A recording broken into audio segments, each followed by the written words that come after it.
खऱ्या व चांगल्या माणसासोबत नेहमी वाईट का होते? भगवान श्रीकृष्णाने दिले हे उत्तर.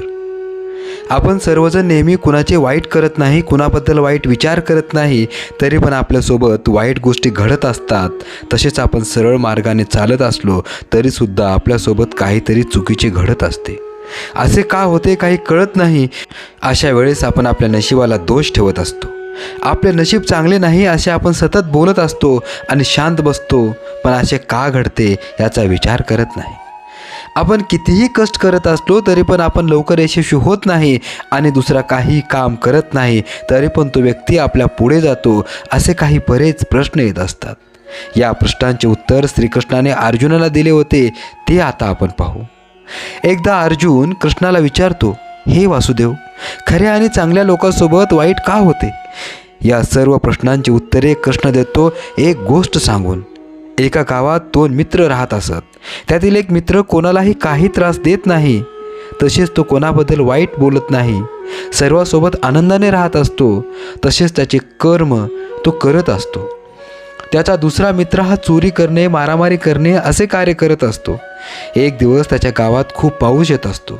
याचा फायदा घेऊन चोरी करणारा मित्र मंदिरात जाऊन चोरी करतो आणि त्याच वेळेस त्याचा मित्र मंदिरात जातो. यामुळे लोकांना असे वाटते की चोरी यांनीच केली असे समजून इतर लोक यालाच वाईट बोलतात आणि त्याच्यासोबत धक्काबुक्की मारहाण करतात.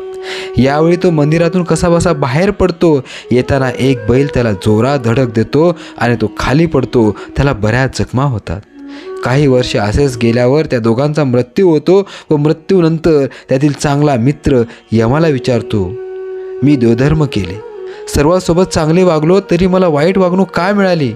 यावर यम उत्तर देतो की ज्या वेळेस तू मंदिरातून बाहेर येत होतास तेव्हा बैलाने तुला जोरात धडक दिली. त्यावेळी तुझा मृत्यू होणार होता, पण तुझ्या चांगल्या कर्मामुळे त्या जखमेमध्ये परावर्तित झाल्या.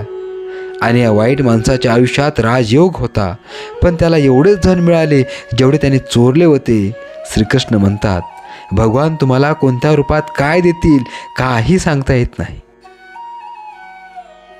एखाद्या चांगल्या माणसाला आयुष्यात मोठी वाईट दुर्घटना होणार असते.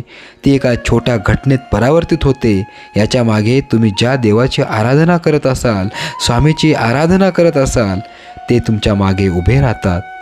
मोठ्या दुर्घटनेपासून तुम्हाला वाचवत असतात. कोणत्या ना कोणत्या रूपाने भगवान आपल्या सोबत असतात.